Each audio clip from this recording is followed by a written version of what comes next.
Doctor Madhuri मेहंदले, जो कि आज के हमारे इस सेशन के टॉपिक पर कुछ सवालों का जवाब देने वाले हैं। और आज का टॉपिक है dealing with opposite sex during adolescence. लेकिन डॉक्टर, इन सवालों का सिलसिला शुरू करने से पहले आप प्लीज हमारे दर्शकों को अपने बारे में कुछ बताइए। नमस्कार, मैं डॉक्टर माधुरी मेहंदले, मैं ऑब्स्टेट्रिक एंड गायनेकोलॉजिस्ट हूँ। Public sector as well as private sector में मैं काम करती हूँ। Lokmanya Tilak municipal medical college में मैं टीचिंग फैकल्टी हूँ और मेरी खुद की practice Ghatkopar west medico surgical में है। एडोलेसेंट हेल्थ, जो किशोर अवस्था कहते हैं जिसको हिंदी में, इसमें मेरा स्पेशल इंटरेस्ट है और आई एम वेरी प्राउड कि आज हम यहाँ बैठ के इसके बारे में डिस्कस करने वाले हैं। जी डॉक्टर। और डॉक्टर, वो ऐसा कौन सा पल था जब आपने डॉक्टर बनने का फैसला किया था? वैसे तो एक विद्यार्थी के तौर पर गणित और फिजिक्स मेरे स्ट्रॉन्ग सब्जेक्ट्स थे और ऑब्वियसली सबको लग रहा था कि अभी इंजीनियर बनने वाली है, लेकिन प्रोबेबली टेबल पे बैठना, ऑफिस में बैठना, I respect all the engineers, लेकिन मुझे लोगों की सेवा करना था, मुझे लोगों के साथ रहना था, मुझे लोगों के सुख दुख में भाग लेना था। और उस समय मैंने डिसाइड किया है कि इसको करने का सबसे बेस्ट तरीका होगा कि I would accept medical field. धन्यवाद डॉक्टर। तो हम सिलसिला शुरू करते हैं सवालों का और हमारा पहला सवाल ये है कि डॉक्टर, एडोलेसेंस आखिर क्या होता है? एडोलेसेंस मतलब किशोर अवस्था। इसमें एक बच्चा जो है एक अडल्ट में, यानी एक पूरी तरह से जो कहते हैं विकास जो उसका होने वाला है वो इस टाइम में होने वाला है। इसके दौरान शारीरिक बदलाव होता है, मानसिक बदलाव होता है, सामाजिक बदलाव होता है और हर तरीके से ये बच्चा बढ़कर एक अडल्ट में कन्वर्ट होने वाला है और ये वो समय है। जी डॉक्टर। और जैसे कि हमने जाना कि ये क्या होता है, तो हम जानेंगे कि डॉक्टर, एडोलेसेंस के दौरान आखिर क्या होता है? तो जैसे हमने कहा कि बॉडी में बहुत सारे चेंजेस हो रहे हैं। आपका शरीर बदलकर अब तैयार हो रहा है। जो रिप्रोडक्टिव ट्रैक्ट, जो हमारे सिस्टम होता है, जो हमारे सेक्शुअल ऑर्गन्स होते हैं, ये सारे अब बढ़ने वाले हैं। ये सारे एक क्या बोलते हैं, जो रिप्रोडक्टिव फंक्शन है, ये इनका डेवलप होने वाला है। मेंटली, मानसिक तौर से सोचने का ढंग, रिएक्ट करने का ढंग, ये स्लोली बदलता जा रहा है। लोगों के साथ रहने का तरीका, सामाजिक तौर पर सोशल डेवलपमेंट जिसे हम कहते हैं, ये भी बदल रहा है। 10 साल से लेके 19 साल तक की उम्र में नॉर्मली हम कहते हैं कि ये इनकी किशोर अवस्था का पीरियड हो सकता है। हालांकि अलग अलग देशों में इसका कट ऑफ अलग अलग हुआ है। फॉर एग्जाम्पल, कोई कंट्री कहते हैं कि भाई आप 16 के उम्र में ड्राइव कर पाओगे, फिर समबडी फील्स की नहीं, आप 20-21 के उम्र में कर सकते। फिर वो एज ऑफ ड्रिंकिंग हो, एज ऑफ ड्राइविंग हो या एज ऑफ गेटिंग मैरिड हो, ये सारे जो चीज़ें हैं ये वेरिएबल है, क्योंकि एक्चुअली आप इनको नंबर्स में नहीं कैद कर सकते। एक एडोलेसेंट पीरियड को एक्सप्लेन नहीं कर सकते, इन बदलावों को स्टैंडर्डाइज नहीं कर सकते।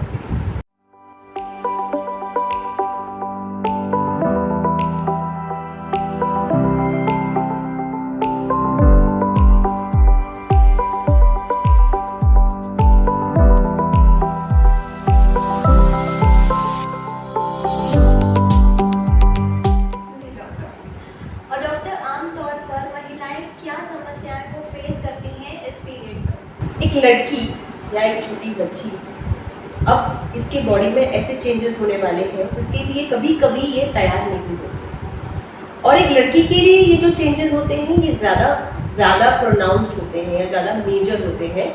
Plus as compare to boys क्या होता है, लड़कियों में ये चेंज जल्दी शुरू होता है। तो इस वजह से वो उतनी बड़ी नहीं हुई होती, उतनी मेच्योर नहीं हुई होती है इसे समझने में कि अब मेरे शरीर में ये बदलाव आ रहा है।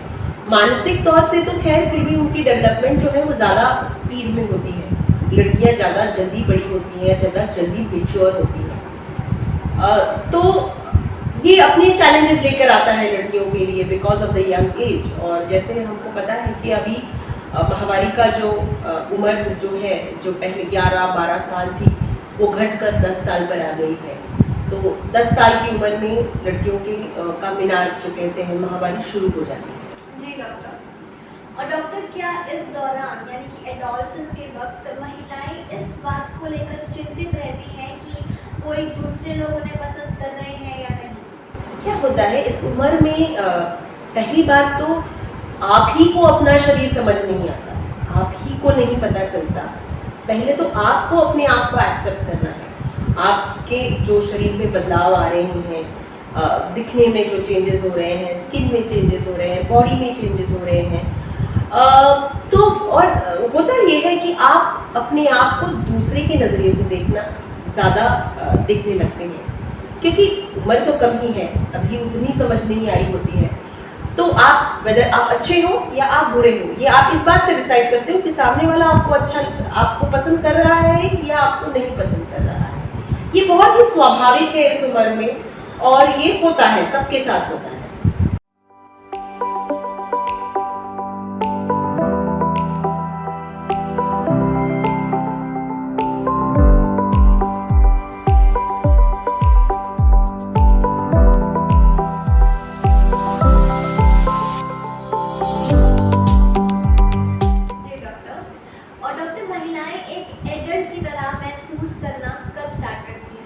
ज़्यादातर क्या होता है, जब उनका बॉडी डेवलपमेंट, ब्रेस्ट डेवलपमेंट हो गया हो, और एक तरह से जब उनका माहवारी शुरू हो गई हो, ऐसे वक्त पर लड़कियों को, because these are too important चीज़ें हैं, जब हमारा शरीर एक औरत की तरह दिखने लगता है और जब हमारी माहवारी शुरू हो जाती है, उस वक्त लड़की को उसको ऐसा महसूस होने लगता है कि I am like a woman, मैं पूरी तरह से स्त्री हूँ। ये उस चीज़ का उनको एहसास होने लगता है। जी डॉक्टर। और डॉक्टर, एडोलसेंस के दौरान महिलाओं को अक्सर किस बात की चिंता और किस चीज़ का डर लगा रहता है? चिंता, जैसे अभी हमने कहा कि मैं कैसे दिख रही हूँ, मेरी स्किन कैसी है, क्या लोग मुझे पसंद करेंगे, क्या मेरा वज़न सही तरीके से है, क्या मेरी हाइट बराबर है। Most of the worries are जो बाहरी तौर से आप कैसे दिख रहे हो उस बारे में। ऑल्सो क्या होता है कि इम्पॉर्टेंट समय होता है आपकी लाइफ का, जब आप करियर चॉइसेस कर रहे हो, आपके इम्पॉर्टेंट पढ़ाई के ईयर्स होते हैं। तो ये सारे जो वरीज हैं, जो चेंजेस हैं, क्योंकि सब कुछ बदल रहा है और बहुत जल्दी बदल रहा है, और कई बार आपको इतना समय नहीं मिल पाता है कि आप अपने आप को इन चेंजेस के लिए एप्टली रेडी, मतलब पूरी तरीके से, सही तरीके से तैयार कर सकें। So that is the worry. और अच्छा, तो जब घर वाले आपको बड़े की तरह ट्रीट करने लगे, बाहर वाले आपको बड़े की तरह ट्रीट करने लगे, आपको भी अंदर से लगने लगता है कि हाँ, अब मैं मेरे डिस्टेंस खुद ले सकती हूँ, अब मैं खुद का कर सकती हूँ, लाइक आई डोंट नीड मुझे नहीं ज़रूरत है कि मैं घर से किसी चीज़ के अप्रूवल्स लूँ। सो दैट एक जो वो यूफोरिया आता है, खुशी आती है कि अब मैं बड़ी हो गई हूँ, दैट इज़ देयर।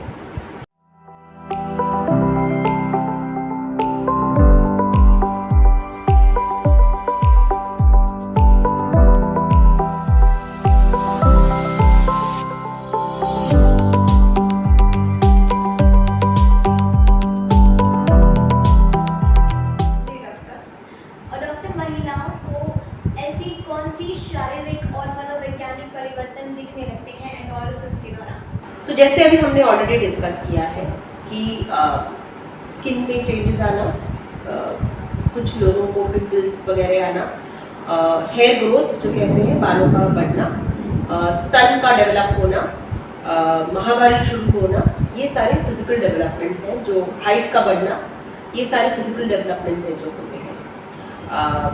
मानसिक तौर पे जैसे हमने डिस्कस किया कि मैच्योर होना, चीज़ों के कॉन्सिक्वेंसेस समझ में आना कि इसका क्या नतीजा हो सकता है या इससे कैसे हमारी लाइफ अफेक्ट हो सकती है, इस बात का डेवलपमेंट शुरू हो जाता है। करियर चॉइसेस और हमें क्या करना है लाइफ में, वो चीज़ें चालू हो जाती हैं। सोशली दूसरे जेंडर के साथ, दूसरे लिंग के साथ और अपने फ्रेंड्स में जो आपका इम्पोर्टेंस है फ्रेंड सर्कल का, वो अपने आप बढ़ने लगता है। जी डॉक्टर, तो जैसे कि आपने अपोजिट जेंडर्स की बात की, तो डॉक्टर एडोलेसेंस के दौरान वुमेन्स के लिए इतना इम्पोर्टेंट क्यों हो जाता है एक अच्छा संभल संबंध रखना अपोजिट जेंडर के साथ? तो क्योंकि जैसे हमने डिस्कस किया है, फिजिकल और मतलब जो शारीरिक, मानसिक और सामाजिक जो डेवलपमेंट हो रहा है, इसके साथ ऑब्वियसली सेक्सुअलिटी भी डेवलप हो रही है। देयर इज़ एक अट्रैक्शन जो बोलते हैं, वो डेफिनेटली एग्जिस्ट करता है ऑपोजिट जेंडर के लिए। और जैसे हमने ये भी डिस्कस किया कि इस उम्र में एक्सेप्टेंस जो है, वेदर मतलब हमारे फ्रेंड्स और वेदर ऑपोजिट जेंडर मुझे अपना रहा है कि नहीं, उससे डायरेक्टली आप उस चीज़ को लिंक करते हो कि हाँ ठीक है, अगर मैं पॉपुलर हूँ, अगर मैं एक्सेप्ट की जा रही हूँ तो सब कुछ सही चल रहा है। तो एक जो बोलते हैं अट्रैक्शन जो है वो बहुत नेचुरल है, वो हार्मोन से रिलेटेड है, और जो अप्रूवल आपको चाहिए होता है, जो एक्सेप्टेंस चाहिए होता है ऑपोजिट जेंडर के साथ, वो आपका सेल्फ एस्टीम या जो बोलते हैं आपका खुद का जो कॉन्फिडेंस होता है वो उससे बिल्डअप होता है। So it's very natural. जी डॉक्टर, तो वक्त आ गया है एक छोटी सी ब्रेक का। हम फिर मिलेंगे कुछ ही मिनट्स में।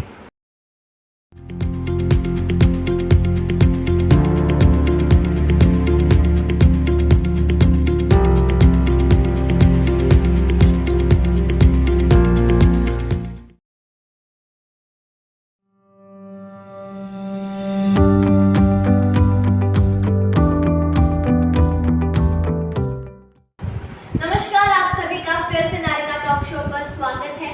तो बढ़ते हैं हमारे अगले सवाल पर। और डॉक्टर, एडोलेसेंस के दौरान क्या महिलाएं दूसरे ऑपोजिट जेंडर्स के माध्यम से खुद के बारे में ज़्यादा सीखती हैं?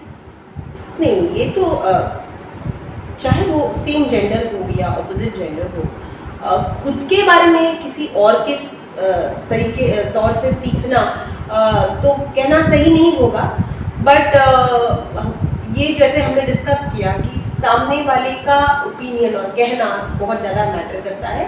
और कई बार क्या होता है कि आप जब लड़कियों के साथ या लड़कों के साथ रहते हैं साथ में, क्योंकि आप सब उसी उम्र के हैं, क्योंकि आप सब वही गो थ्रू कर रहे हैं, सारे जो बदलाव हैं वो सबके साथ हो रहे हैं, तो एक दूसरे के साथ जो बोलते हैं बॉन्डिंग कहते हैं, या एक दूसरे के साथ जो प्रोसेस, जो बदलाव आ रहा है उसको समझना, उसको टैकल करना थोड़ा आसान हो जाता है। बट जहाँ तक खुद को समझने की बात है, ये एक इंडिपेंडेंट फाइट है, और शायद आपको ही अपने खुद को समझना है। जी डॉक्टर। और डॉक्टर, महिलाओं को कैसे व्यवहार करना चाहिए ऑपोजिट जेंडर से एडोलेसेंस के दौरान? हम बताने वाले कोई नहीं है कि किसी को कैसे व्यवहार करना चाहिए। हाँ, किसी को खुद को कैसे संभालना चाहिए ये हम बता सकते हैं। हम अपने बच्चियों को ये बता सकते हैं कि कोई भी आपका इस्तेमाल ना करे, कोई भी आपका फ्रेंड हो, चाहे आप किसी के रिलेशनशिप में हो, उसे आपको आदर करना है, आप उसके लिए महत्वपूर्ण होने चाहिए। हर रिलेशनशिप के एक लिमिटेशन होती है। आपके ना का और आपके हाँ का दोनों का आदर होना चाहिए, सम्मान होना चाहिए। और जो भी आपके साथ हो रहा है, अगर कोई गलत चीज़ हो रहा है तो उस तरह का सपोर्ट सिस्टम जो बोलते हैं आधार जो है वो परिवार से और फ्रेंड्स से आना चाहिए।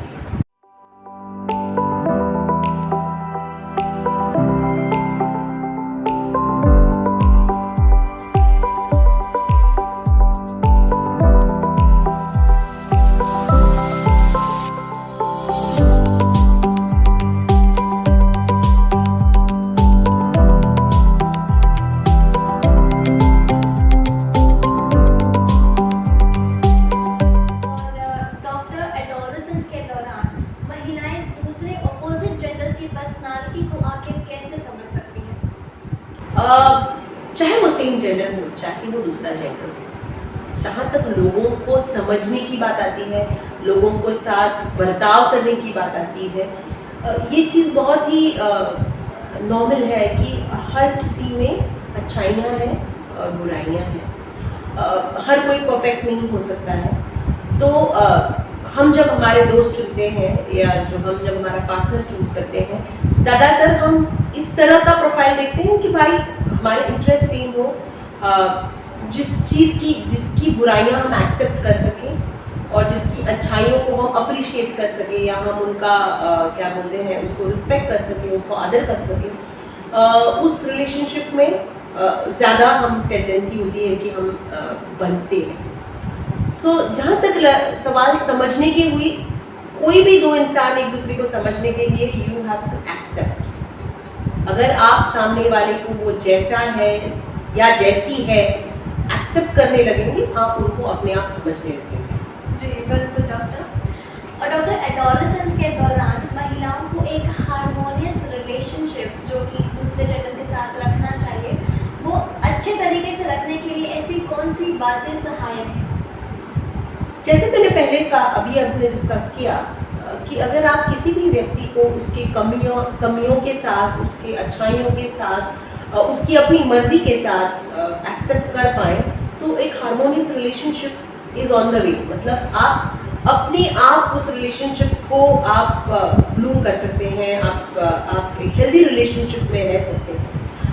म्यूचुअल रिस्पेक्ट, म्यूचुअल एडमिरेशन जो कहते हैं कि हम अप्रिशिएट कर सकें एक दूसरे के ओपिनियंस को, is what is very important. जी डॉक्टर। और डॉक्टर, एक एडोलेसेंट महिला को सेक्सुअल जानकारी देने के लिए ऐसा कौन सा आसान तरीका है?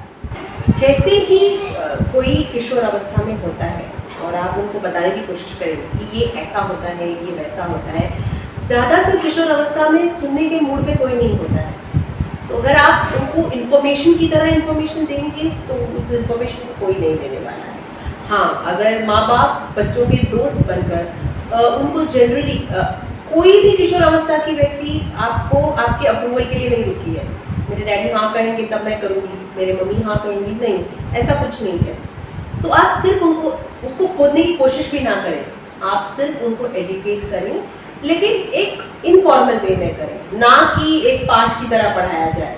उनको बताया जाए कि हम हैं, अगर तुम किसी भी तरह की मुसीबत में पड़ो तो हम हैं, और उनको ये बताया जाए कि आप एक इंडिविजुअल हो, आप पढ़े लिखे हो, आप खुद समझदार हो, और कुछ चीज़ों में आपको अपना केयर लेना है। मैं मेरे पेशेंट्स में हमेशा, जब भी इस एज ग्रुप की एडोलेसेंट लड़कियां आती हैं, तो मैं सिर्फ उनसे एक ही चीज़ कहती हूँ, मेरे लिए सबसे ज़्यादा इम्पोर्टेंट ये है कि तुम पहचानो कि मेरे लिए क्या अच्छा है, क्या बुरा है, कि तुम समझो कि मैं खुद को कैसे प्रोटेक्ट करूँगी। और उनको उस चीज़ के लिए कभी कभी क्या होता है, इन्फॉर्मेशन कम होता है, लेकिन लकीली आज का जो जनरेशन है, क्योंकि स्कूल में सेक्स एजुकेशन किया जाता है, ज़्यादातर छोटे किशोर अवस्था के बच्चों को पूरा नॉलेज होता है कॉन्ट्रासेप्शन के बारे में और कैसे खुद को प्रोटेक्ट करना है उसके बारे में। और मुझे लगता है ये बहुत अच्छा स्टेप है और ये कंटिन्यू होना चाहिए।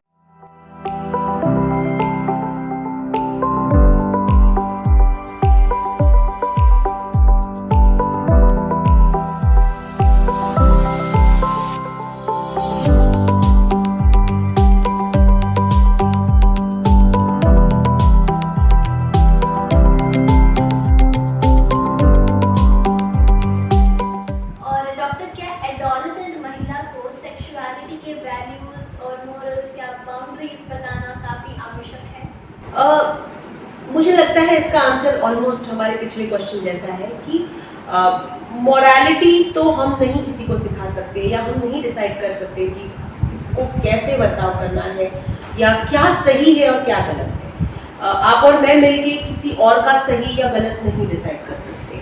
हाँ, हम उनको एम्पावर कर सकते हैं, हम उनको एडुकेट कर सकते हैं और उनको बता सकते हैं कि कैसे वो खुद को प्रोटेक्ट करें और खुद के विशेष को भी कंप्लीट करते हुए। जी बिल्कुल डॉक्टर। और डॉक्टर, किस उम्र को आप अर्ली एडोलेसेंस और लेट एडोलेसेंस का दर्जा देंगे? अगर किशोर अवस्था को हम 2 सत्र में अलग कर दें, तो जो पहला सत्र होगा वो 10 से 15 साल तक का होगा और 15 से 19 साल तक का होगा। 10 से 15 साल वालों का जो ग्रुप है वो नया ग्रुप होता है, वो कम उम्र के बच्चे होते हैं, तो ऑब्वियसली उसके चैलेंजेस ज़्यादा होते हैं।